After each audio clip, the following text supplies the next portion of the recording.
Estás escuchando? Você está ouvindo o programa A Voz da Juventude. Hashtag A Voz da Juventude. Hashtag Las Voces de las Juventudes. Salve, salve, Daniel na Voz. Está começando mais um episódio da Voz da Juventude. Um projeto de extensão que é da UNILA e está vinculado atualmente com o programa de extensão Sustentabilidade Territorial, né, desenvolvido em parceria aí com a Itaipu e o Parquetec, com o objetivo de debater a condição de vida das juventudes, né, e são baseadas no Estatuto da Juventude, implementado pela Lei 12.852 de 2013, e também aos 17 Objetivos de Desenvolvimento Sustentável, a ODS, que foi adotada aí pela ONU em 2015 como parte da Agenda de 2030, né, que constitui um conjunto integrado de metas globais para erradicar a pobreza, proteger o planeta e garantir paz e prosperidade até 2030. O episódio de hoje ele especialmente está vinculado a 3 ODS, né, que é a 4, a 5 e a 16. A 4 é Educação de Qualidade, a 5 Igualdade de Gênero e a 16 Paz, Justiça e Instituições Eficazes. O episódio de hoje também está sendo realizado a partir do projeto de pesquisa Juventude de Direitos, né, do qual eu sou bolsista, que pesquisa aí o lugar das juventudes nas políticas públicas e no orçamento público aqui de Foz do Iguaçu, né, tentando compreender a sua presença e a sua ausência nas políticas, né. E, enfim, Foz do Iguaçu, a gente está com um contingente aí de quase 70 mil jovens projetados para 2025, com base nos dados do IBGE de 2022, e esse contingente representa aproximadamente 24% da população total de Foz do Iguaçu e evidencia aí a importância da gente pensar políticas públicas focadas na juventude, né? Este grupo, em especial, enfrenta diversos desafios relacionados a direitos e serviços, especialmente aqui no contexto da Tríplice Fronteira, né, pensando na questão socioeconômica e cultural da região. E no episódio de hoje a gente vai trocar uma ideia sobre participação social, ativismo, políticas públicas e diversidade, né, a partir também da vivência de duas convidadas muito potentes que atuam diretamente aí na linha de frente com os movimentos de luta aqui de Foz do Iguaçu. Né, eu vou pedir licença para apresentar vocês e em seguida eu vou pedir que vocês se apresentem com as suas palavras, né, e falem aí um pouco das perspectivas, sonhos e vontades. Vou começar pela Cal Arruda, que atende pelos pronomes ela e dela, tem 24 anos, travesti, branca, PCD, neurodivergente e antimonogâmica, militante do coletivo Frente Transunificada aqui de Foz do Iguaçu, né, e está finalizando a graduação em Ciência Política, se Deus quiser, aqui pela Universidade, né, a UNILA. E Sociologia. Perdão. E também ela pesquisa gênero, diversidade sexual, racismo, branquitude, cota trans, programas de acesso e políticas públicas de permanência para pessoas trans nas universidades do Brasil. Né? E também estamos aqui com a Gabriela Rodrigues, de 23 anos, que constrói o Diretório Estadual da Unidade Popular, né, que é um partido político brasileiro que se identifica de extrema esquerda, né, fundado aí em 2000, foi informalmente, né, em 2016, começou as articulações para se registrar como um partido político, que foi o que aconteceu em 2019, né? E que surgiu num contexto aí de crise econômica, social e política no Brasil, né? E além disso faz parte também do movimento de mulheres, Olga Benário, e o movimento de juventude denominado de Correnteza, né? Veio para Foz do Iguaçu fazer graduação, também na UNILA, em saúde coletiva. Meninas, uma honra ter vocês aqui com a gente. Para começar, né? Agora com as palavras de vocês, podem ficar à vontade para se apresentar. Queria começar agradecendo o espaço, né? Agradecendo o convite. Acho que o Dani já falou, eu sou a Gabi, faço parte do Movimento de Mulheres Olga Benário e do Movimento Estudantil Movimento Correnteza, né? Que faz trabalhos dentro da universidade. Esses movimentos, juntos com o movimento Luta de Classes nos bairros... Luta de Classes e o movimento de luta nos bairros vilas e favelas, em 2016, eles acharam que era importante a gente legalizar um partido para poder competir, né, para poder lutar politicamente dentro da justiça burguesa, né? Concorrer às eleições e tal. Também ter esse espaço de luta. E aí, assim, foi criada a Unidade Popular, que hoje é o que eu construo no espaço do Diretório Estadual. E ele é um partido que luta pelo socialismo. Então, a gente tem esse trabalho de base de reivindicar quais são as necessidades que aquela população especificamente está precisando, né? Está lutando. Então, pensando aqui na UNILA, a gente tem feito debate com os estudantes sobre a permanência, que aqui pra gente é claro que não é suficiente, né? Poder ficar 2 semestres no alojamento, o valor do RU, que apesar de ser acessível, se você tem o auxílio alimentação, você precisa pagar R$12. Os filhos dos funcionários do RU não podem almoçar no nosso RU, então eles passam o dia todo aí, às vezes os pais passam o dia todo, às vezes eles precisam vir e não conseguem almoçar, enfim. A gente pensar que o nosso país tem tanto para proporcionar para a juventude, tanto para proporcionar para o nosso povo, e é um projeto político que isso não seja, que a gente não tenha acesso, né, a isso. E acho que eu queria começar minha apresentação nesse sentido, assim, falando pelo que eu luto, pelo que a gente tá se organizando. Muito massa. Ai... Eu fui tão descritiva, assim, do que eu falei, né, e que eu não sei no que acrescentar em relação à minha apresentação, mas vejamos.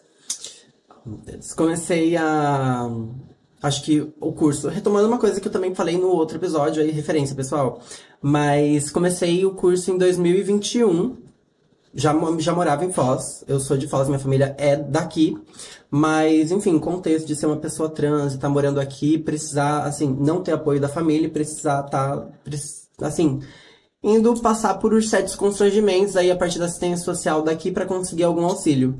Enfim, todos esses anos, finalmente, eu consigo enxergar um finzinho, uma luz no fim do túnel. Em relação à minha graduação, eu consigo já... Me sinto muito satisfeita. Durante um bom tempo... Eu fiquei muito perdida nesse final, pensando sobre, tem um TCC, que tema que eu quero fazer no TCC? Eu quero pesquisar muita coisa, quero chegar e, entender identidade trans, entender interseccionalidades, atravessamentos das pessoas, como que performa gênero, etc. E aí eu vi que, muita coisa, calma, é o TCC, calma aí. E aí eu pensei, tem uma necessidade que tá, que é política de permanência, que é programa de acesso pra pessoa trans, que é a cota trans. E não só a cota, né? Mas, enfim, essas políticas. Atualmente, também, eu tô como presidenta da Frente Transunificada, tentando articular, tava conversando com a Gabi em relação a tá passando por outra reestruturação, que é isso, movimento coletivo, a gente tá sempre entendendo como tá se articulando a partir do momento que a gente tá, né, do atual, entendendo os objetivos que a gente tem. E, um objetivo principal que a gente tem enquanto coletivo é o acolhimento, tá construindo esse senso de pertencimento. Obviamente, política pública é objetivo, é um dos, mas a gente precisa ter uma base para construir política pública. Sem uma base, sem trabalho de base, sem, enfim, força, a gente não consegue. Então, eu acho que é isso. Estamos trabalhando esse acolhimento para juntar essas pessoas, não só da UNILA, né, que a Frente Trans vem do movimento de entender que começa na UNILA ali em 2022, mas entende que a gente precisa trazer pessoas para a universidade, e as pessoas que estão na universidade, as pessoas trans que estão aqui, elas vão passar muito mais tempo na graduação do que pessoas cis, por exemplo. E elas vão estar na cidade por mais tempo. E a possibilidade dessa pessoa sair da graduação e ir para marginalização, para lugares de vulnerável social economicamente na cidade é muito grande. Então a gente precisa estar articulando isso também, entendendo que a gente precisa lutar por políticas na cidade. A gente vai para uma municipalização do coletivo e tal. Então... Isso recentemente, e aí a gente tá nessa luta de se organizar, de se articular. Recentemente teve uma colega que tava na Frente Trans, uma irmã, a Lohana, que conseguiu entrar em matemática na UniOeste. E, ela já tá fazendo um super movimento por lá. Fez uma atividade trazendo... os desafios e as vivências que as pessoas LGBT, com ênfase nas pessoas trans, têm no ensino superior. A gente teve uma mesa muito legal, discutimos bastante coisa lá.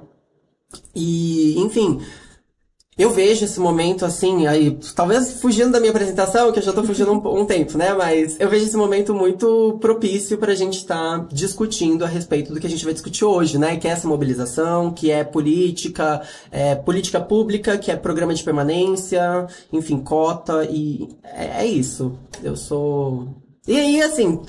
Colocando, porque eu achei muito interessante, muito... Ai, será que eu coloco? Tipo, não ia colocar, ia manter ali no técnico,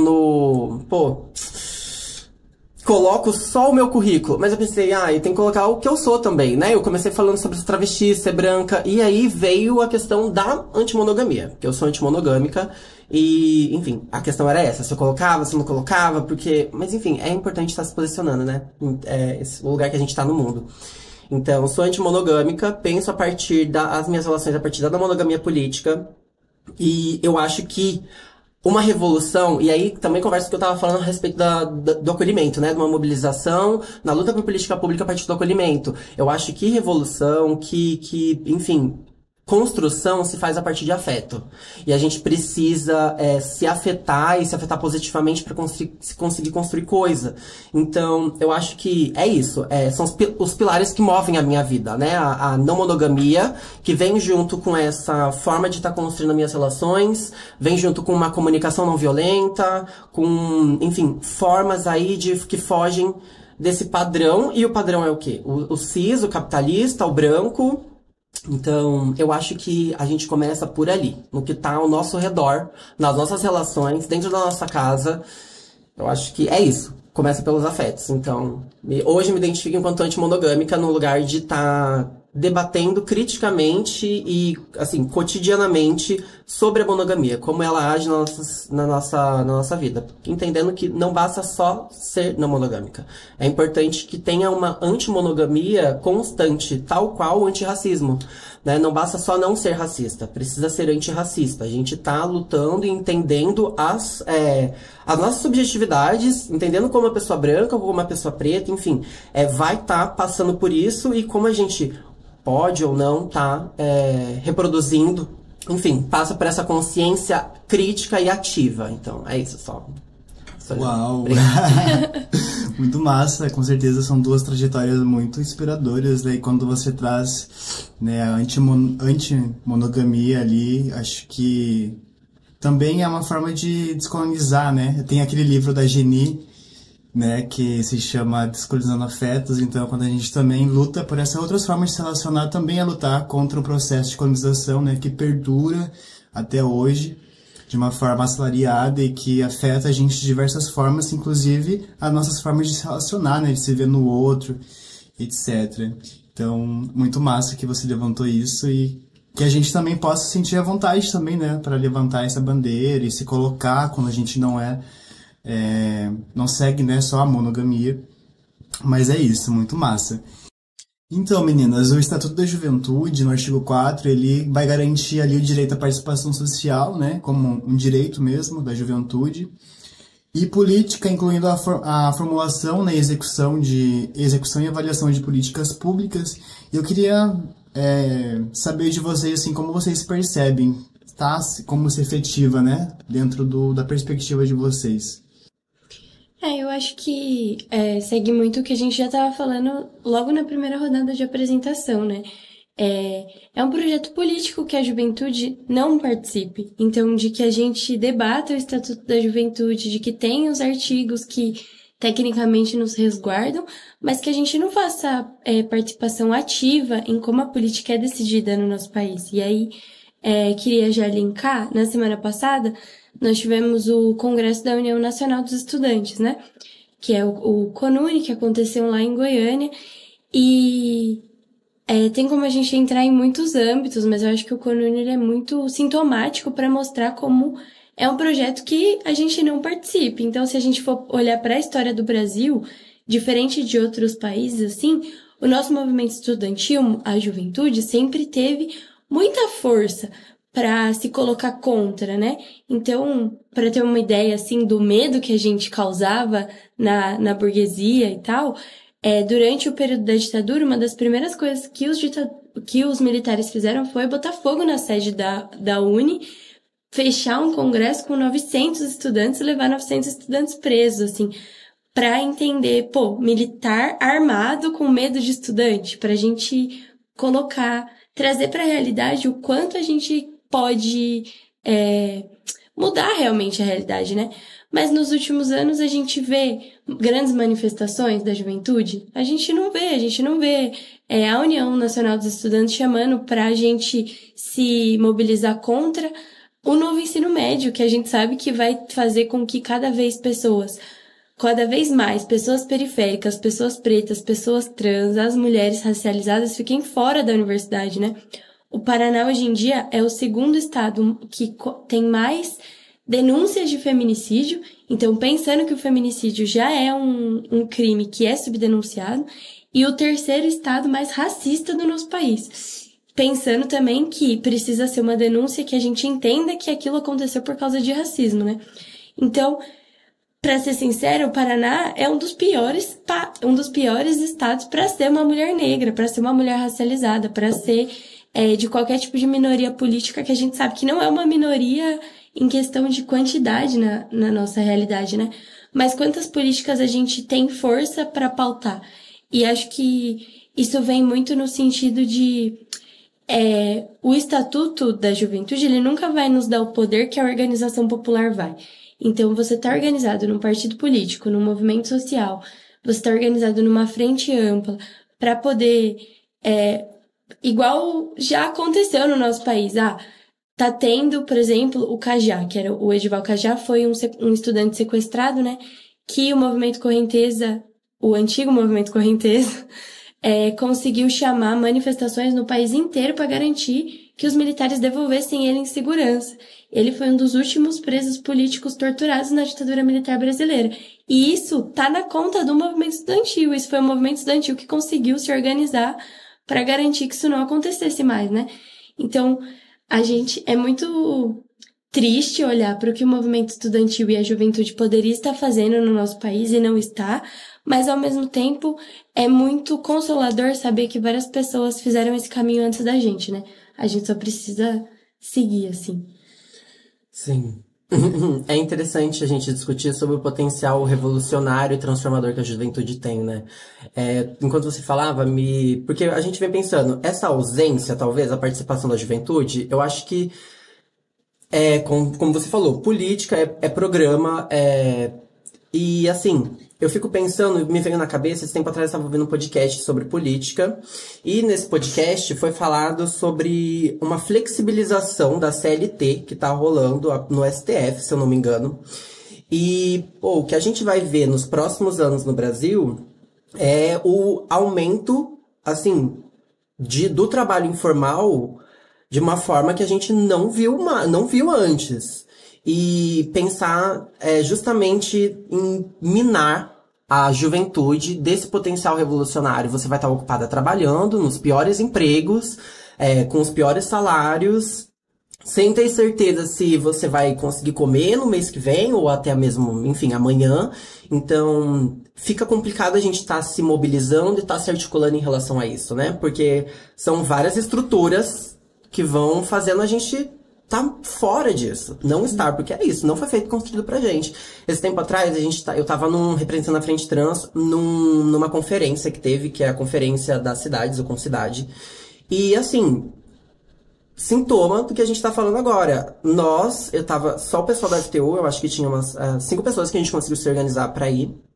E éramos as pessoas mais jovens que tinham ali. Não tinha outras pessoas fora a FTU que fossem da juventude. A maioria das pessoas tinham 27, 28, 29 anos pra mais. Não tinham pessoas jovens. E, assim, eu posso falar, assim, de 33 anos pra baixo. Não tinha.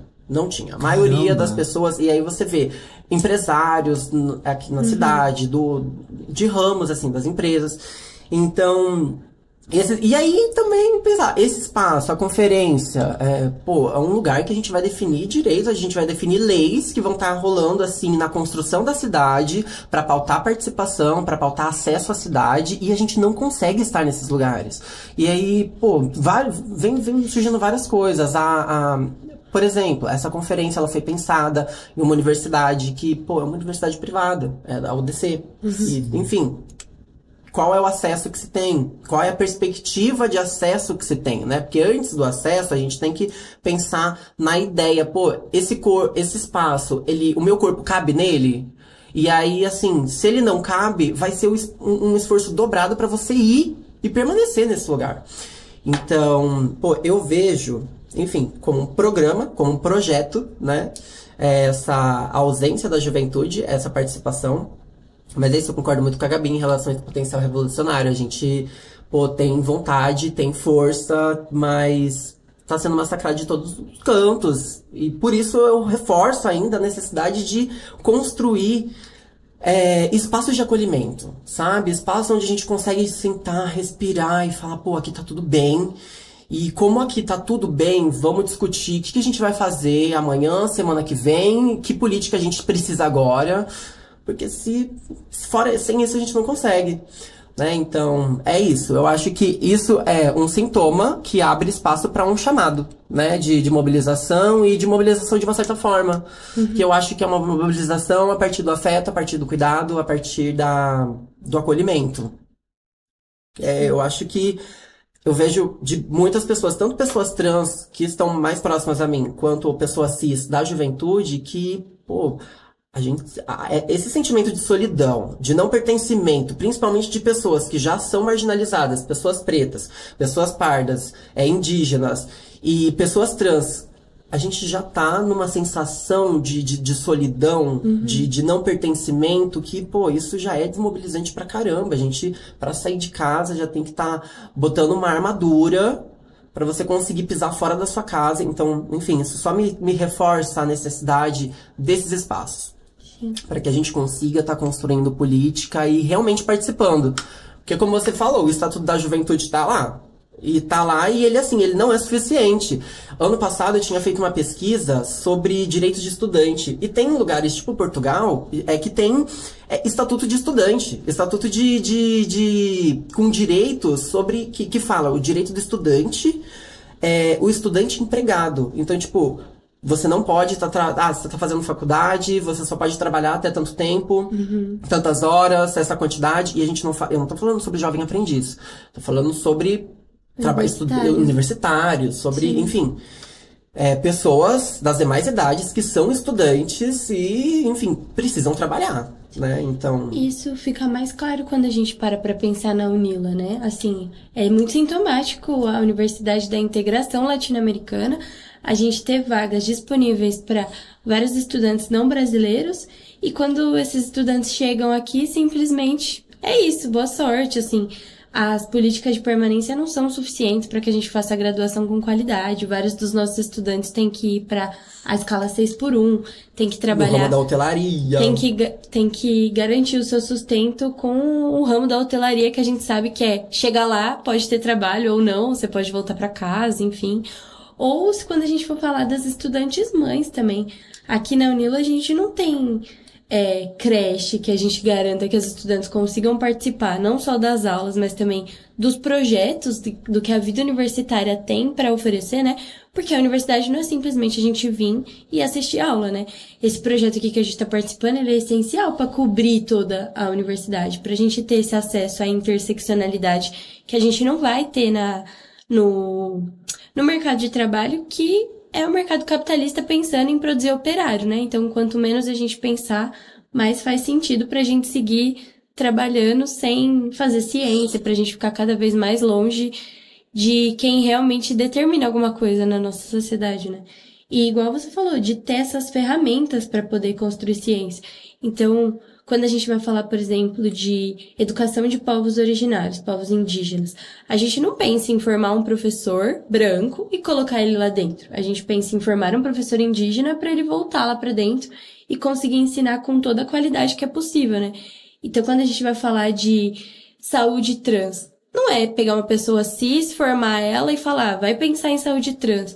É formar sistematicamente um grande contingente de pessoas em todas as áreas da saúde que sejam trans e que tenham a capacidade e a possibilidade de construir política, de construir ciência, de pesquisar, de analisar. E não é só que ela é uma pessoa trans vai falar sobre saúde trans, né? Mas pensar em saúde PCD pelo viés de uma pessoa trans, saúde negra pelo viés de uma pessoa cis que seja branca ou trans que seja negra, enfim. A gente ter cada vez mais capacidade de usar o lugar de fala como uma ferramenta para analisar a realidade, não como uma desculpa, né? Tipo assim, eu sou branca, não preciso falar sobre racialidade. Eu sou uma pessoa cis, não preciso falar sobre transexualidade no geral. Enfim. Mas acho que é confortável, né? Mas fica muito claro isso, que é pra gente ficar longe, né? Que não é pra gente pensar em política, não é pra gente pensar em ciência nesse sentido, assim. Acho que eu tô me alongando. Não, tá ótimo. Mas eu queria adicionar uma coisa, assim.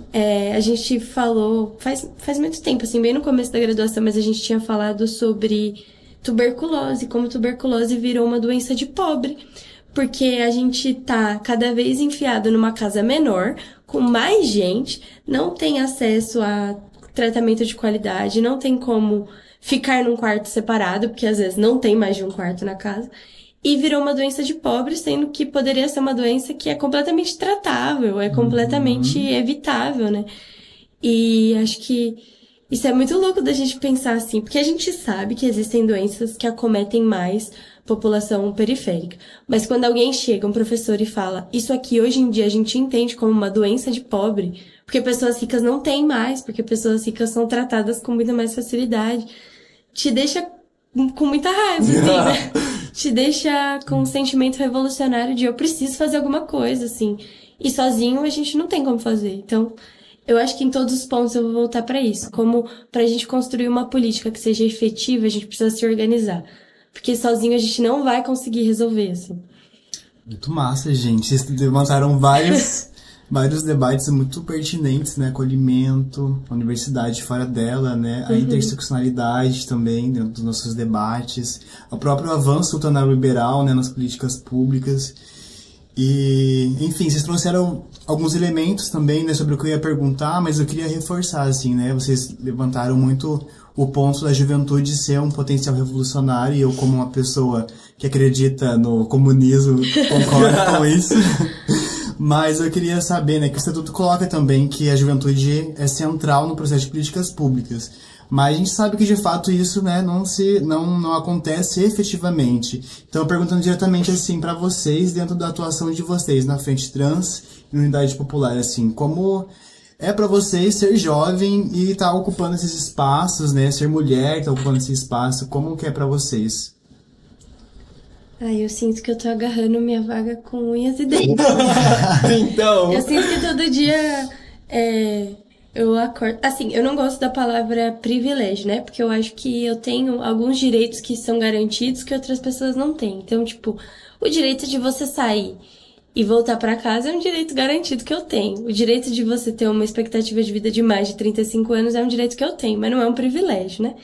Então, acho que pensando numa pessoa que tem mais direitos garantidos do que várias outras pessoas, eu sinto que o meu espaço político, ele tá sempre sendo fechado com as mentes mais criativas da burguesia, assim. Lá no Congresso, por exemplo, o pessoal da oposição de esquerda não conseguiu participar da plenária final, porque foi fechado pra gente participar, sendo que a juventude do MBL tava lá dentro, uma juventude de extrema direita, assim, né? Sério que tava lá dentro? Tava, dentro do Congresso da União Nacional, o Congresso que o Onestino Guimarães deixou de herança pra gente, o Congresso que a Lenira deixou de herança pra gente, né? Que é pra lutar pelos jovens, pelo direito da juventude de estar dentro da universidade. Então eu sinto que a burguesia tá sempre sendo criativa para tentar deixar a gente o mais longe possível, e a gente tá sempre sendo criativo o dobro para poder garantir que o nosso espaço esteja presente. Então, aqui a permanência desse podcast, mesmo que às vezes a bolsa atrase, mesmo que a gente tenha vários problemas particulares e tal, é uma maneira de garantir que a juventude tenha uma voz dentro da universidade, a gente consiga aprofundar assuntos que a gente não conseguiria em outro espaço, né? Se não fosse aqui por este podcast, cada um ia estar na sua casa, nenhum de nós ia estar pensando política, nenhum de nós ia estar debatendo como que a gente pode dar um passo de organizar mais a juventude, de reivindicar mais, garantir que os nossos direitos sejam acessados, né? A gente, da Unidade Popular do Movimento Correnteza, tá fazendo um trabalho nacional, assim, pelo aumento das cotas trans, para garantir as cotas trans na graduação, né? E em cada universidade tem sido uma coisa diferente, assim. Na Federal do Paraná a gente sugeriu 50%, e aí a reitoria sugeriu 20%, e a gente não aceitou porque 20% não é o suficiente. E, enfim, a gente tem que ser o dobro de criativa, tem que ter o dobro de... Você tem que virar lá em cima. Isso, e o coletivo é o que fortalece, né? Porque se a gente vai sozinho todo dia, não tem condições. Tendo o coletivo é a única coisa que a gente pode falar, tá, mano, eu tô muito cansada. E aí o coletivo vai falar, tá bom, mas nós vamos junto, porque o nosso foco é esse aqui. Pô, assim, nossa. Isso me faz pensar o que você tinha falado antes a respeito de estar na faculdade não é só chegar, sentar, ver a aula e ir embora. Mas assim, não é pra algumas pessoas. Porque tem muita gente que a gente conhece bem que consegue muito facilmente sair da sua casa, chegar na faculdade, assiste a aula e vai embora. Não fala com ninguém, não articula nada com ninguém, não pensa em política, porque a pessoa tá muito confortável na vida dela. Ela tá muito confortável ali. Então, ela não precisa sequer questionar a realidade dela, tá faltando isso, tá faltando aquilo. Ela consegue tá chegando, estudando e voltando pra casa dela, sem pensar em política, sem pensar em permanência estudantil e afins. E... Ai, você refaz a pergunta pra mim, por favor? Claro. Então, como que é pra você, né, enquanto mulher, tá no espaço que você tá e, assim, quais são os desafios de ser jovem e mulher ocupando esse espaço, assim, na política mesmo? Olha... Assim, primeiro, eu não me identifico com a mulheridade. Eu me identifico ali com a travestilidade. Aí eu vou falar um pouquinho sobre a minha identidade. Tipo, claro. Comecei com a transgeneridade no caminho ali, no trajeto que estamos ainda da transgeneridade, como uma pessoa não binária. E me entendi com a feminilidade a partir disso, muito mais com a feminilidade e... Assim, a partir de pesquisas de contato, principalmente, tá? Em contato com o coletivo, com outras travestis, eu me entendo enquanto travesti e identifico com essa identidade. Mas também, eu acho que as identidades, eu também flerto muito com a ideia da gente explodir e implodir esses conceitos e, cria tudo que você quiser criar aí. Vai, o seu gênero, e é isso. Vou ser o que eu quiser e pronto. E é isso, sabe? É pra confundir mesmo. E não necessariamente... A gente pode questionar que talvez isso, pra política pública, seja meio complicado. Mas, assim, a realidade já é foda, né? Mas, tá. Sendo uma travesti nesses espaços, primeira coisa. Não vejo pessoas igual a mim. Muito dificilmente. Muito, muito, muito dificilmente. Assim, fora do meu coletivo... Muito difícil ter contato. Então, eu percebo... São muitas dificuldades. Muitas dificuldades. Porque, entrando ali pra questão da nossa subjetividade, eu tenho muita dificuldade ultimamente também... Eu tenho borderline, né? Que eu tinha colocado isso no neurodivergente. Eu tenho borderline e tem muitas situações que me deixam... muito mal, ou, enfim. Eu tava vendo pra esse podcast e, pra esse dia, pra essa gravação, eu tava ótima, eu tava super animada. E quando eu fico muito animada, eu fico muito animada. Eu fico muito animada eu saio dando gritinhos pela casa. Muitos gritinhos. E aí, quando eu fico triste, eu, tô muito mal. E, em níveis maiores ou menores, as pessoas trans ao meu redor também... como eu tinha falado antes, sobre a questão de estar vestindo uma armadura pra sair de casa. E aí não é uma coisa que está em mim também, mas que é reflexo de toda essa subjetividade, dessa coletividade. Pra gente sair de casa, a gente precisa estar muito bem. A gente precisa estar muito bem ou precisar muito. Por que a gente não vê travesti em postinho, não vê homem trans em postinho, não acessa esse serviço público? São várias barreiras que dentro da nossa casa já vão limitando a gente. Então, questão de... Aí falando a educação, tá na universidade, evasão, tá faltando. Eu tenho um problema com falta desde meu quarto semestre. Que foi, tipo assim, antes disso era pandemia, eu tava fazendo no remoto. Então, assim, não tinha por que não ter falta. Eu ligava a câmera e ficava ouvindo enquanto eu fazia as tarefas de casa. Agora, ter que sair pra se deslocar, pra pegar um ônibus. E aí, em outras coisas, o lugar em que a gente tá, o que a gente vai fazer. Esse tempo atrás, que também no Concidade, pô, era num lugar muito... na UDC, né? Um lugar super elitizado, com várias pessoas ali que, pô, tá construindo política da cidade, falando sobre leis de acesso à cidade, a gente vai estar numa disputa com a burguesia local também. Então, como que a gente vai fazer esse advocacy? Porque a gente precisa, de uma forma ou de outra, ter esse diálogo, né? E assim, pô, essa possibilidade desse diálogo, desse encontro com essas pessoas, estão me deixando extremamente ansiosa até o momento que eu cheguei lá. Tive que fazer exercício, fazer algumas coisas pra conseguir parar, pensar, e pô, é isso, faço, vou lá. Mas é complicado, é muito complicado. E recentemente eu ando aceitando muito na minha vida a inconstância de, pô, eu não tô bem pra fazer isso daqui, as coisas não vão sair como eu espero, e tudo bem. Isso daqui que tá acontecendo, pô, em relação ao coletivo, pô, eu já tive muitas frustrações, porque a gente tem nossos objetivos, a gente tem nossos ideais, mas tem toda uma realidade, tem toda uma coletividade com N subjetividades ali que vão tá se coisando, assim, pra construir coisas. E nem sempre que a gente constrói é reflexo de ideais de todo mundo ali, né? É uma média das pessoas, mas não necessariamente, enfim, vai estar fazendo com que todo mundo se sinta à vontade, mas ok, né? A gente vai construindo por um bem que é a coletividade.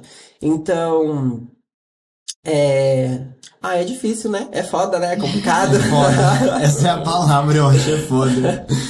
Mano, então, né, eu acho que vocês já trouxeram, assim, bastante elementos, assim, a Gabi trouxe, né, que é uma bandeira da UP, né, a questão das cotas trans nas universidades, a Cal também trouxe um pouco disso, mas eu queria aproveitar o gancho da fala de vocês, né, porque a gente tem acompanhado essa ampliação, né, desse debate, e algumas instituições aí já têm implementado também algumas políticas de cotas específicas para a população trans, né, como uma forma de enfrentar, né, a exclusão histórica que vocês levantaram aqui e garantir o acesso ao ensino superior, que já é muito elitizado no Brasil, né, para outros grupos, quem dirá para este grupo que também está à margem ainda mais, né.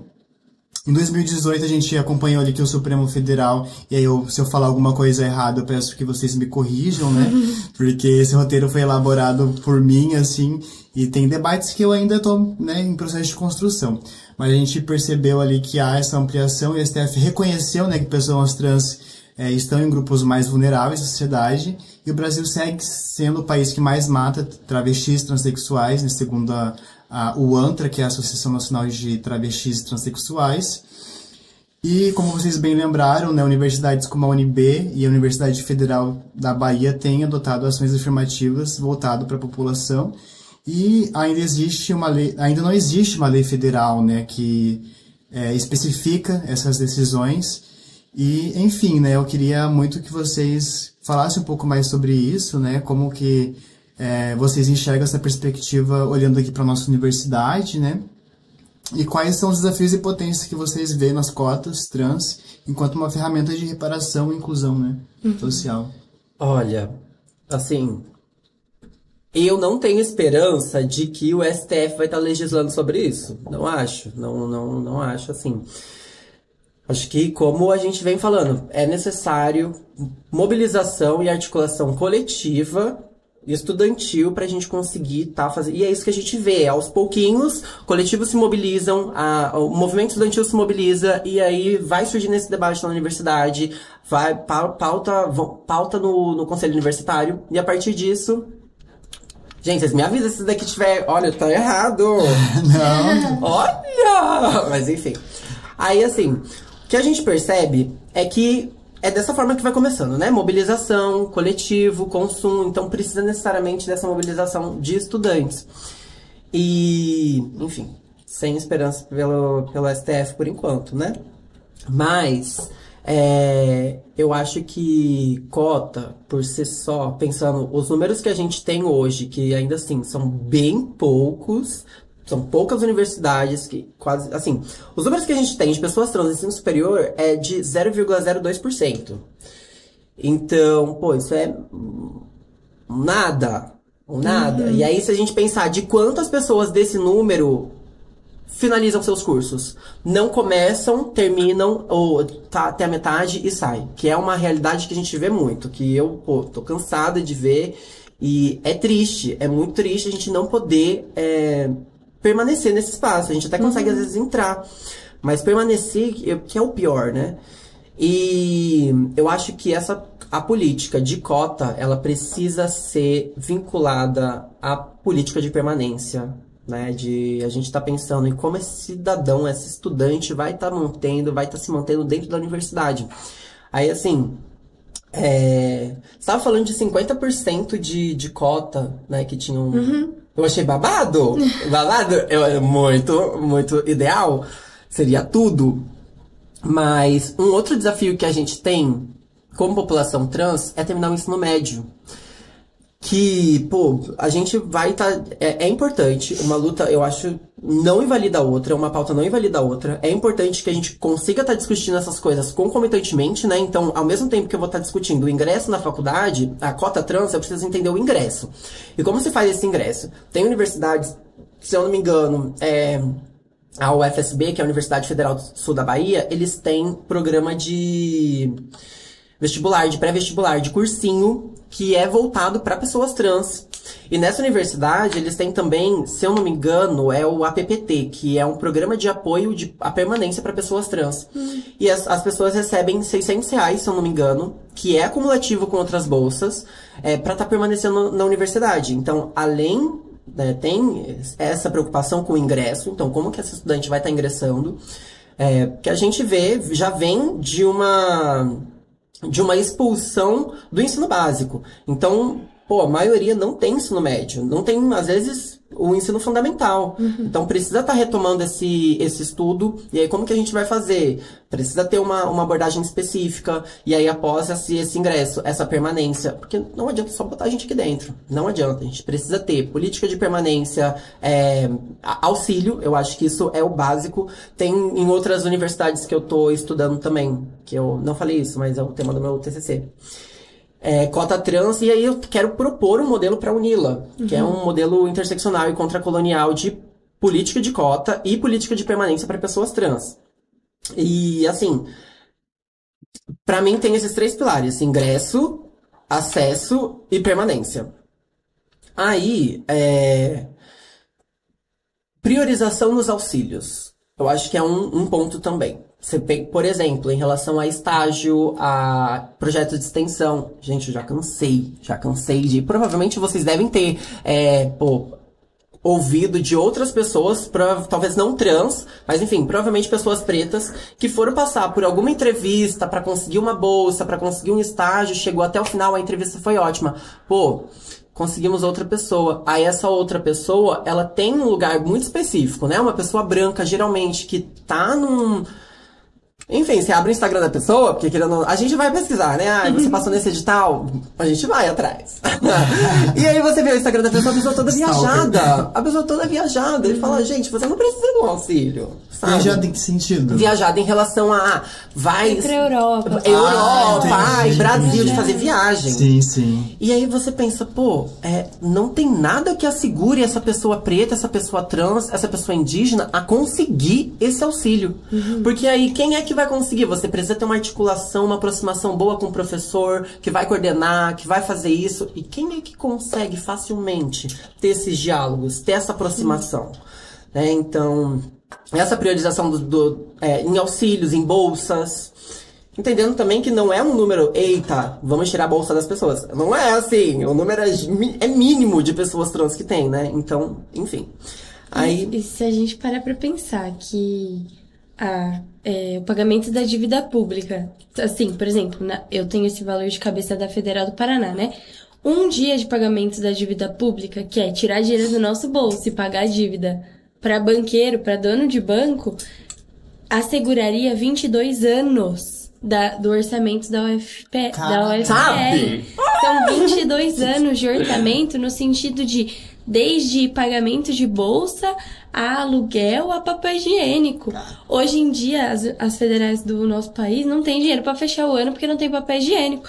E aí é justamente isso que a Cal tá falando. A hora que a bolsa for cortada, a hora que passar de 50 bolsas para 40, que passar de 100 bolsas para 50, de quem vai ser cortada? Quem que vai ser essas pessoas que vão ficar sem a bolsa, que vai atrasar, que vão ter menos acesso, que não vão ter acesso ao alojamento aqui na Unila? A gente que tá um tempinho a mais na universidade já deve ter escutado as histórias de que durante a pandemia, quando a gente ainda não tinha alojamento, teve gente que ficou sem bolsa e acabou tendo que ir morar na rua. Estudante da universidade, que passou no vestibular, que estudou pro vestibular, que é um absurdo a gente ainda ter vestibular, né? Mas eu acho que faz muito sentido isso que a Cal tava falando. A gente precisa pensar em garantir que essas pessoas entrem na universidade, mas precisa garantir que elas saiam. E saiam formadas. Não simplesmente vou largar o curso porque eu não tô mais aguentando fazer tudo ao mesmo tempo, né? Acho que eu queria fazer já um link. A gente fez uma ocupação agora em Curitiba, né? O Movimento de Mulheres Olga Benário, homenageando a Enedina Marques, que foi a primeira engenheira formada, primeira engenheira civil formada pelo Estado do Paraná numa universidade pública, e ela se formou em 1945. Nossa, isso muito foi pioneiro. Ontem, né, gente? É uma coisa que, assim, talvez os nossos avós tenham nascido mais ou menos na cidade, assim, é uma coisa completamente absurda. Sim. E aí, eu queria linkar principalmente, né, com o nome da companheira Gabriela Mariel Silvério, que foi uma companheira que era organizada no Movimento de Mulheres Olga Benário, e ela participava de uma ocupação, ela estava sendo acolhida por uma ocupação. Quando teve a reintegração de posse dessa ocupação, ela precisou voltar a morar com o marido dela, que viria a ser o assassino dela, né? E aí, por que eu tô citando ela especificamente agora? Ela era uma companheira mãe, PCD, trabalhava na escala 6x1, morava em uma cidade, trabalhava na outra. Então, assim, como que essa pessoa vai ter acesso à universidade se a universidade não tem creche? Como que essa pessoa vai ter acesso à universidade se no estado de São Paulo não tem passe livre para os estudantes? É realmente todo um projeto focado em deixar a nossa juventude cada vez mais distante. E quando a gente consegue um auxílio, quando a gente consegue uma bolsa permanência, a dificuldade é que chegue nas pessoas que precisam, igual você estava falando, né? A bolsa permanência, os projetos de permanência estudantil, elas precisam ser pensados especificamente para a população trans, especificamente para a população negra.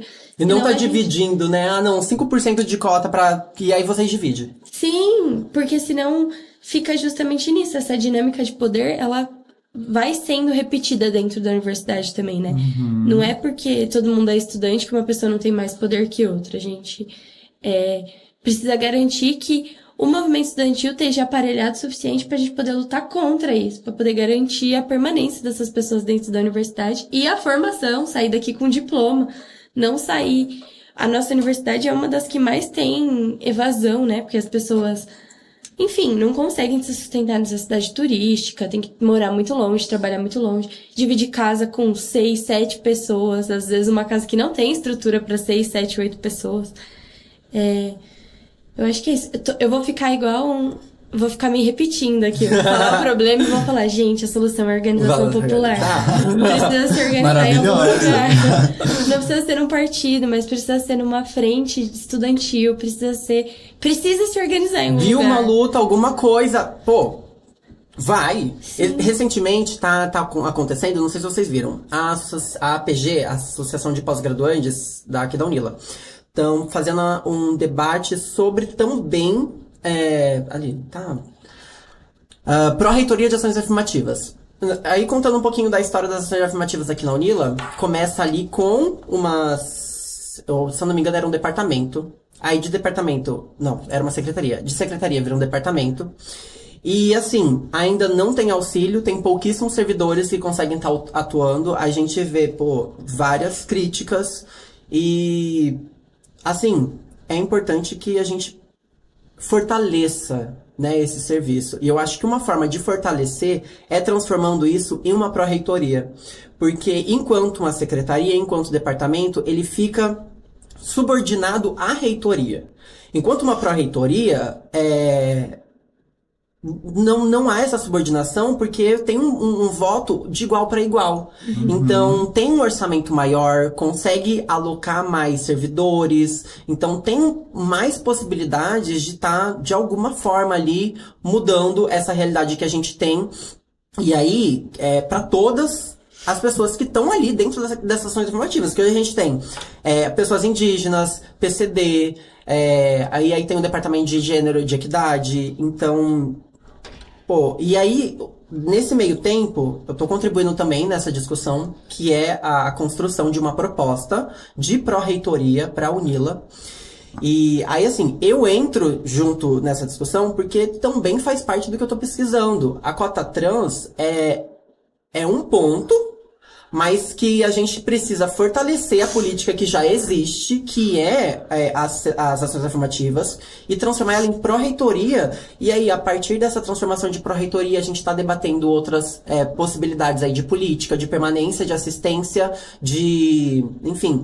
Então, tá sendo levantado esse debate, a gente tá formulando propostas. Pô, eu já formulei a minha... Eu já tenho uma minuta pronta sobre a cota trans. Tipo, prontinho, bonitinho, que eu articulei. E assim, é importante que as pessoas saibam o que tá acontecendo. A gente precisa... Porque é tão cansativo fazer esse trabalho de pesquisa, fazer esse trabalho de escrita, que às vezes a gente não consegue estar parando pra... Pô, vem cá, preciso estar conversando com um monte de gente aqui sobre isso, e você fala com essa pessoa. E fazer esse trabalho de base, às vezes...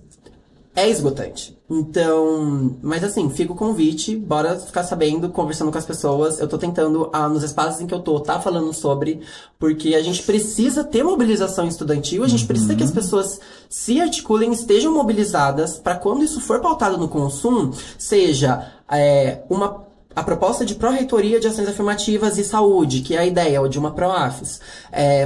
E aí, assim, spoilers. A proposta de cota trans. A gente precisa de mobilização. Sim. Porque a universidade é um espaço que, desde o seu início, não foi construída pensado nos nossos corpos. Foi construída para a elite burguesa do país estar estudando. Então, a gente vem tentando reivindicar lugar. Em toda uma estrutura que nos expulsa. Então, se a gente não se unir para esses mínimos de política que pode não estar me ajudando diretamente, mas vai estar ajudando um colega, e esse colega que vai estar ajudando pode estar ajudando outra pessoa, e num geral, num contexto da universidade, a gente consegue estar ganhando em nível de educação, em nível de, enfim, saúde. Então, eu acho que é isso, um chamado, vamos ficar atentos, tá rolando esses debates sobre pró-reitoria de ações afirmativas, cota trans, e é isso, e aí só frisando o que eu falei, para que fique aí, que não basta só as cotas. É necessário política de programas de ingresso, política de permanência e monitoramento de política. Porque sem monitorar a política, sem ter os dados da política, porque tem política para Foz, política em Foz, para pessoas trans, que existe, mas na prática, na realidade, a gente não vê. E aí, se a gente vai cobrar o poder público não faz monitoramento da política, não tem uma avaliação, não sabe se a política ela tá sendo um sucesso, se ela não tá. E assim, a gente sabe, ela não está. Mas pra isso, pra gente estar fazendo esses debates, a gente precisa ter esses dados. Claro, vigilância, né? Exato. Então, precisa estar fazendo essas coisas todas, né? Acesso, cota, ingresso e permanência, e também monitoramento, da gente entender, essa política está acontecendo, até então ela aconteceu dessa forma, ela precisa ser mudada, o que precisa ser mudado, e isso precisa ser amplamente debatido. Amplamente. Então, enfim. Mas que massa que vocês, você, né, e as pessoas que também fazem parte dessa produção, né, acadêmica, têm pensado isso de uma forma ampla, né, porque sempre quando a gente ver pessoas trans ou travestis lutando por algo, sempre vem aquele discurso, né, do identitarismo, mas não, elas são pioneiras não só nesse debate, mas em diversos outros, né. E aí, voltando ainda um pouquinho nas cotas, pra gente finalizar esse debate, a gente sabe que existe em torno desse debate muita polêmica, né? Porque as pessoas não querem jamais ver pessoas trans travestis na universidade, assim. Tanto é que um dos problemas uma das polêmicas, melhor dizendo, é muito parecido com o que nós, pessoas negras, vivemos também, né? Quando a gente passa por cota, né? E tem as bancas de heteroidentificação racial, né? E aí também existe a polêmica em torno de que se der cotas para esses grupos, né, as chances de fraude são ainda maiores, né? E eu queria ver a opinião de vocês sobre isso, né? Se isso é uma possibilidade ou se é só um discurso da extrema direita para burlar esse avanço dessa luta. Ai, é um discurso. Eu também acho! Porque assim, eu vi esse tempo atrás, nessas pesquisas que eu tava, vi uma publicação de uma universidade que falou, é provocatar trans, e aí um comentário era tipo, vai ter homem de peruca querendo roubar cota, roubar vaga na universidade. Tá gente, bom, isso não tá acontecendo. Nunca em lugar nenhuma vez na história. A cisgeneridade não se coloca nesses lugares. Não se coloca. Não se coloca a estar. E aí, assim, eu acho que tá mais num lugar de estar invalidando mesmo. Porque se a gente for pensar em relação a construir essa política, a gente pode pensar, nessa comissão, nessa banca de validação, a gente pode pensar em uma pessoa trans, 2 pessoas trans que estejam, né? Pensar em reformulação de servidores, de técnicos. Quais são os critérios? A ANTRA fala em uma das normas para a criação das cotas trans que a banca ela não deve avaliar se essa pessoa ela é ou não trans, né? A identidade de gênero dessa pessoa. Mas sim, como elas, assim, as necessidades ali. E uma coisa que é aliada a isso, que eu vejo que a maioria das universidades tem, é um memorial descritivo. Então você vai precisar contar sua trajetória de vida, as coisas que você passou numa cartinha bem bonitinha lá, mandar para a universidade. Aí você tem universidades que pedem, por exemplo, se você é retificado, vai precisar documentar isso. Se você não vai precisar constar no seu CPF o nome social. O que, gente, é um saco. Eu mesma não tenho o nome social no meu CPF. Eu tenho em alguns lugares, eu tenho no meu RG, mas no CPF não tenho. E no CPF, por exemplo, você consegue ter ali no banco o nome social, mas enfim. É uma dificuldade, porque você tem que colocar todos os seus documentos no site, que é horrível de mexer.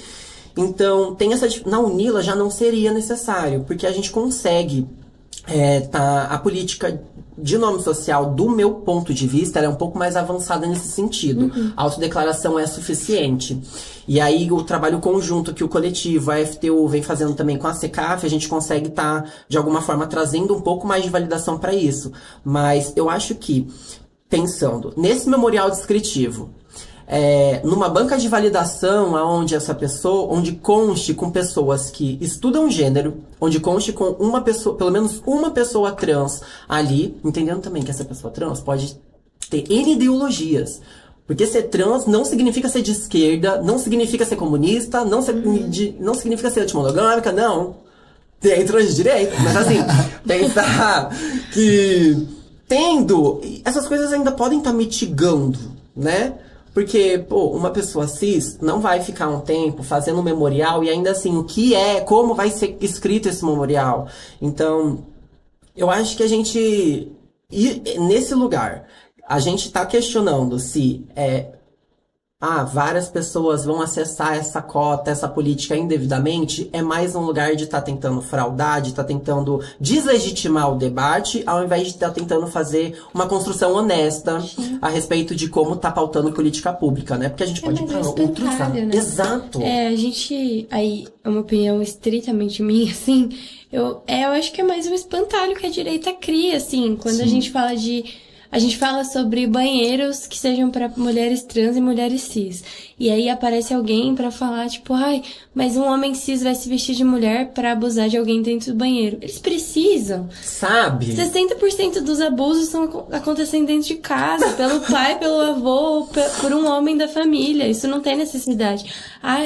As pessoas cis vão tomar a vaga, vão fingir ser trans para tomar a vaga. Elas precisam. Tá faltando vaga pra gente cis na universidade, tá faltando vaga pra gente trans. A companheira acabou de falar que 0,2% dos estudantes brasileiros são trans. 0,02%. 0,02% dos estudantes universitários brasileiros são trans. Eu imagino que isso já deva incluir a pós-graduação, que é menos ainda. Então, assim, não é como se tivesse faltando vaga, né? Como se as pessoas cis tivessem que lutar com unhas e dentes, assim. Eu tive que lutar pela minha vaga na graduação, mas não por ser uma pessoa cis. Tive que lutar por ser pobre, por morar longe, por ser uma mulher, por estar fazendo um curso que nem todo mundo entende que também é ciência, enfim.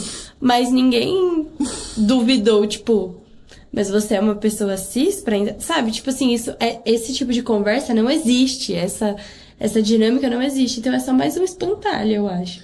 Pô, a gente pode questionar, aí pensando em tensionar o debate. Identidades, eu acredito, como eu tinha falado antes, que a gente tem que implodir o sistema sexo-gênero que existe, essa ordem. Tem que implodir e enfiar um monte de categorias possíveis e, enfim, obviamente com responsabilidade, e criticidade, né, pra pautar o debate. Mas assim, a transgeneridade eu vejo como algo muito flexível, uma identidades muito flexíveis. Eu não consigo... Tem formas de pensar e formas de pensar, né? Mas eu não consigo ver de uma forma rígida. Você é trans e entender transição enquanto um fim. Eu acho que é um processo que é contínuo. Então, eu tô assim... Mas há anos atrás eu me entendi enquanto uma pessoa não binária. Eu me identificava de outra forma, eu performava gênero de outra forma. E, eu não sei se daqui a tanto tempo eu vou continuar me identificando enquanto uma travesti, eu vou continuar me performando o gênero da forma que eu performo, mas eu entendo que eu não vou performar cisgeneridade. Eu não vou corroborar com a cisgeneridade. E aí, se a gente for pensar... esses tempos atrás eu vi, acho que foi ontem mesmo, eu vi sobre um processo que uma estudante teve, que foi cancelada a matrícula, porque ela entrou como cota, e foi, se eu não me engano, falaram que ela fraudou cota e tal. Eu acho que é importante a gente ter cautela pra pensar sobre isso, porque se a gente coloca, pra você ser trans, você precisa disso, disso e disso, e vai colocando condicionalidades pra que essa pessoa seja trans, a gente não vai entrar mesmo. Tu vai perpassar uma visão de uma pessoa branca ali do que é ser, né? Exato. Aí, assim, essa política, como a Rita Segato fala, eu tô usando ela na minha pesquisa, ela fala sobre gestualidade colonial. Que são políticas que reforçam a estrutura. Ela não mexe com a estrutura e ela só... É uma política que ela é superficial. A maioria das políticas são, né? Mas, assim, política pública não é pra mexer na estrutura necessariamente. Mas tem umas... E aí, se eu pensar... tem cota pra pessoa trans, mas pra acessar a cota você precisa disso. Pra você mostrar que é trans, você precisa disso. E aí, assim... Se eu pensar que eu comecei nessa faculdade e ao longo desses 4 anos a minha identidade de gênero foi mudando, eu comecei como uma pessoa cis, depois de um tempo me entendi como uma pessoa trans, a minha identidade, performatividade de gênero foi alterando ao longo desses 3 últimos anos, se eu, dependendo de critérios que forem colocados para identificar a minha transgeneridade, pode ser que em, sei lá, ano passado, talvez, ano retrasado, se fosse assim, numa possibilidade de uma cota, talvez eu tivesse perdido. Então, eu acho que a gente tem que pautar com seriedade, entender, né? Eu acho que é importante que também, que é uma proposta, dentro da minha proposta de política para cota, tá também formação de servidores. As pessoas precisam ser formadas em gênero e, enfim, nas áreas e sub-áreas para conseguir pautar isso. Você não vai, eu não conheço uma pessoa trans que ao longo de anos se manteve da mesma forma. São poucas, são muito poucas. E aí se você coloca, não, você precisa começar, aí começou o seu curso. Você vai botou o memorial descritivo, passou pela banca e tal. Você precisa continuar dessa forma que você entrou ao longo desses últimos 4, 5 anos, dos próximos 4 anos. Não tem como. A realidade vai mudando ao nosso redor. A gente vai percebendo e interagindo com a realidade de forma diferente. E vou me expressando, a partir desse meu entendimento com a realidade, de um outro lugar. Então, a partir desse outro lugar que eu tô me identificando, que eu tô me relacionando, eu vou estar performando. Então pode ser que em algum momento eu me esteja mais confortável em vestir roupas, por exemplo, que sejam mais masculinas, né? Em que a gente entenda... E aí, enfim, gente, disforias e disforias. Mas isso vai fazer com que eu deixa de ser trans? Se alguém me vê no corredor e falar, essa pessoa acessou cota trans, denuncia pra, não sei, ouvidoria, não sei o que, eu posso perder a cota? Então... Enfim, tem que ter seriedade, e aí eu acho que é só uma demonstração de como a gente pode aprofundar esse debate, tensionar ele, sem deslegitimar, sem invalidar como algo necessário, mas pensando justamente em quais formas, isso é necessário, isso é preciso, a gente precisa disso. Então, quais as formas a gente vai fazer isso com responsabilidade? Eu acho que é por aí, entendeu? Perfeito. Depois disso não tem nem comentários. Mas, gente, ó... A conversa tá muito da hora, mas a gente precisa caminhar pro final em algum momento, né? E antes da gente ir pro próximo bloco de finalização, queria fazer uma pergunta especialmente pra Gabi, sobre a Unidade Popular, né? Que a gente, nas pesquisas, viu que ele foi inspirado na coalização chilena, né? Que elegeu Salvador Allende no Chile, na década de 70, né? E a qual também foi uma união de diversos partidos, né, e movimentos para conquistar o poder popular no Chile, né, embora tenha enfrentado um golpe, né, foi atravessada por um golpe na década de 70, né, e teve uma das mais sangrentas ditaduras na América Latina, né, e eu queria também ouvir de você, assim, como que foi seu contato, o primeiro contato com a UP, como você conheceu ela, assim... enfim, conte um pouquinho aí sobre como vocês se conectaram, assim, na luta. Acho que como eu conheci, assim, a Unidade Popular foi de um jeito muito engraçado. E o que me fez ficar foi o jornal. Então eu vou começar por como eu conheci, né? Eu sou da cidade de Mauá, do ABC Paulista, lá em São Paulo, né? E na rua da minha casa tinha uma ocupação, que era a Ocupação Antônio Conselheiro, que é do nosso movimento de luta nos bairros, vilas e favelas. Então é um movimento que luta por reforma urbana, né? Por garantia de alimentação e casa para as populações mais periféricas que estão em situação de violência, de vulnerabilidade e tal. É um movimento que tem uma campanha nacional que chama Natal Sem Fome. Então, no final do ano, a gente fez até no Dia das Mães também, mas no final do ano, assim, a gente ocupa os grandes mercados. Aqui no Paraná costumam ser os Mufatos, mas pode ser qualquer grande empresa de mercado, né? Para denunciar que os mercados, eles lucram com a nossa fome. Então, eles aumentam o preço da comida e jogam comida fora para não vender pro pobre. E a gente, no final do dia, muitas vezes não tem o que jantar. Não tem certeza se os nossos filhos vão comer no dia seguinte, né? A gente da juventude recebe um salário, um auxílio minúsculo. E aí, se você quiser ir uma vez no mês no cinema, você já não tem mais dinheiro para fechar o valor para fazer o seu mercado. Aí eu, inicialmente, conheci assim, soube que existia. E a gente tem a brigada do nosso jornal A Verdade, né? Eu vou aproveitar para apresentar. Ele é um jornal que ele é escrito pelos nossos militantes. Então, os militantes do movimento algabenário, do movimento correnteza, do movimento sindicalista ou do MLB, que escrevem, e os próprios brigadistas dos jornais, que eles fazem a apresentação do jornal para a população. Então, pensando no sentido de... Por exemplo, eu não vou abrir aqui? Não, vou sim. Mas aqui, por exemplo, a gente fazendo a denúncia sobre a prisão pro Bolsonaro e pros golpistas da ditadura, né? Do golpe agora do 8 de janeiro, mas que são os que herdaram o golpe de 64 do Brasil, né? Claro. E a gente entende que se for depender das grandes mídias para fazer essa denúncia, isso não vai acontecer. Como a gente já sabe que as grandes mídias de televisão apoiaram a ditadura e foram muito ativas para garantir que a ditadura fosse tão eficaz no Brasil, né? Então, esse é um jornal que tem 25 anos, desde 99 a gente escreve, faz a venda dele, ele é um jornal quinzenal. E aí, tendo mais contato com o jornal, foi que eu resolvi me organizar, assim. Porque eu entendi qual que era a nossa única saída, que era essa organização popular, que era ter um lugar para você poder desabafar seus problemas, que muitas vezes a gente nem sabe que são do capitalismo. Então, quando a gente fala sobre doenças mentais, às vezes a gente não para pensar que isso é um sintoma do capitalismo, né? quando a gente para pra pensar na divisão de trabalho dentro das nossas casas, assim. Se você tá numa relação heteronormativa, às vezes você não sabe como abordar que o seu companheiro não tem as mesmas responsabilidades que você dentro da casa. Ou no ambiente de trabalho, muitas vezes não é pensado que as mulheres têm uma dupla, uma tripla carga de jornada de trabalho, né? Então, o jornal me encantou pelo sentido de nacionalmente, então tem gente de todos os lugares do país escrevendo matéria sobre as lutas do povo.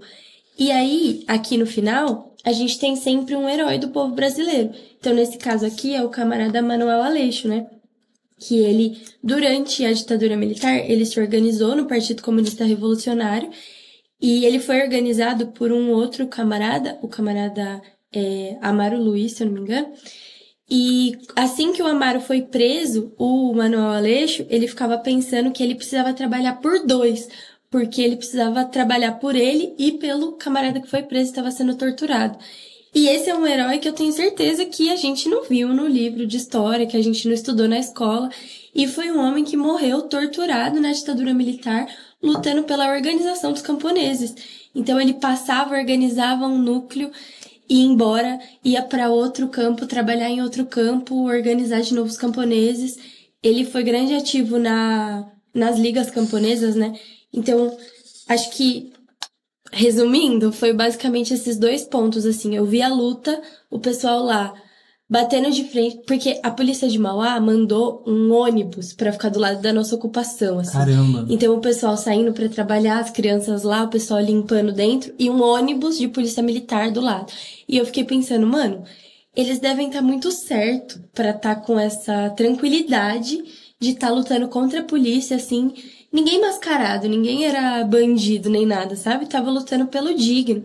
E aí, lendo o jornal, principalmente nessa última matéria aqui do Heróis do Povo, eu fiquei pensando sobre como a nossa história é tirada da gente pra gente não saber o que a gente é capaz. Então, você nunca vai pensar que um camponês consegue convencer tantas pessoas a lutar pelos seus próprios direitos e, tipo, ir embora e deixar essas pessoas lutando. E, no final, ele ter sido torturado, ter sido morto, o corpo dele foi trazido do Pernambuco para São Paulo para falar que ele era um marginal, uma pessoa que estava lutando contra a polícia, atirando contra a polícia, enfim. Acho que foi esses dois pontos principais que me fizeram, se eu não fizer alguma coisa, ninguém vai fazer por mim, sabe? Tipo, eu preciso ir sozinha, eu não vou conseguir. Então, aonde que eu consigo contribuir com a luta de alguma forma, assim. Enquanto você falava, me veio a ideia muito, assim, também em relação ao que tá aqui, né, sobre Heróis do Povo Brasileiro, que é uma coisa que a gente tem muito, que eu aprendi muito com a travestilidade, com a negritude, a respeito da gente estar valorizando a ancestralidade, né, quem veio antes, quem tornou possível o meu lugar aqui. Então, eu acho que é imprescindível a gente estar pensando no futuro sem olhar pra trás, né, tudo. Muito massa, gente. E assim, pessoal, para vocês que estão acompanhando a gente aí de casa, é bom a gente lembrar também que o Estatuto da Juventude, ele foi instituído em 2013, né? Mas ele é um acúmulo de um debate que vem acontecendo desde 2013 no Brasil, né? Pensando política pública para jovem. E se hoje a gente não tem a materialização desse estatuto, é justamente pelo processo político que a gente vivenciou, né? Porque ele foi instituído em 2013, a gente teve o golpe, né? Da Dilma em 2016. E então ele nunca de fato foi implementado, né? E é bom a gente lembrar também que o estatuto ele diz que é dever público, do poder público incentivar a livre associação dos jovens, né? Então não deveria ser algo que a gente vai se envolver na luta porque nos afeta, mas deveria ser algo que o próprio Estado deveria proporcionar, né, a nossa participação. E diante de tudo que vocês falaram e a gente discutiu hoje, queria que vocês falassem, né, o arroba, as redes sociais, de onde o pessoal aí de casa pode procurar vocês, acompanhar um pouco do trabalho de vocês, e vocês também deixar um recado final pra galera aí. Quer começar? Pode ser. Tá, meu Instagram é acal_u.u, aí tem a da frente trans, né? Acho que, se eu não me engano, é FTU_ de Foz. Aí segue a gente lá, só Instagram, eu acho que a gente tem Instagram e é só o que eu tenho pra passar mesmo. Aí tem também a indicação de um livro. Eu tinha falado sobre não monogamia, e aí eu queria indicar 2 livros. Um deles é um artigo, tem disponível no Google, é uma tese de mestrado do Rua Fernandes, chamada Negritude na Monogamia. Que ele vai pautar sobre como corpos negros constroem a monogamia, e também a não monogamia, né? Ele vai pautar isso no livro. E um outro livro que eu tô adorando também, recentemente, que é do Juan Fernandes também, que ele vai trazer essa tese com a Andreone Medrado, que é não monogamia, trânsitos entre gênero, raça e sexualidade. É isso. Eu acho que eu quero fazer essa finalização ecoando tudo que a gente já tava falando, né? Que os problemas que a gente tem enquanto juventude, enquanto pessoas de quaisquer minorias que sejam, eles só são resolvidos no coletivo. Então, queria terminar falando mais uma vez para as pessoas se organizarem. Então, se organizem em movimentos que vocês confiem. Da Unidade Popular eu posso indicar a Frente Negra Revolucionária por Manuel Aleixo, que é esse grande herói do povo brasileiro, né? Um movimento se você é uma mulher, uma pessoa não binária, se organizar no movimento de mulheres algabenário. Se você tem interesse em lutar por reforma urbana, por garantia de qualidade para as pessoas mais pobres, tem o movimento de luta nos bairros, vilas e favelas, ou o nosso movimento sindicalista, né, que é o MLC, e principalmente no movimento Correnteza, que é o movimento estudantil, é o que está mais perto aqui, né, do que a gente está conversando. Procurar o Jornal A Verdade, o @Jornal A Verdade, a Unidade Popular, Unidade Popular PR no Instagram. Sou eu que respondo em algumas dessas contas, eu consegui ajudar. E a gente tá sempre por aí fazendo a brigada do Jornal A Verdade. As nossas brigadas são aqui no JU de quarta-feira e no CI de quinta-feira à noite, na feirinha, né? Uhum. Então você pode falar com qualquer um dos militantes pra ler o Jornal A Verdade, entender melhor de como as lutas estão acontecendo, se inspirar em como você também pode lutar, né? Acho que era nesse sentido. E agradecer mais uma vez o espaço da gente poder aprofundar o debate sobre política na juventude, qual que é o papel da juventude na política, principalmente aqui na Unila, né? É babado. Eu queria voltar, que eu esqueci de agradecer, gente. Muito obrigada. Nossa, muito obrigada. É uma honra estar aqui de novo. Agradeço, de coração. Gostei muito de ter participado a primeira vez e aqui voltando, trazendo outras coisas também, pensando o que mudou de lá pra cá, né, o que ficou, enfim, é muito gratificante poder retornar. Então, muito obrigada. Cara, não sei nem como agradecer vocês, né? Eu sei que a gente tá no final do semestre, muita coisa pra fazer. Mas é isso, você está ouvindo a Voz da Juventude.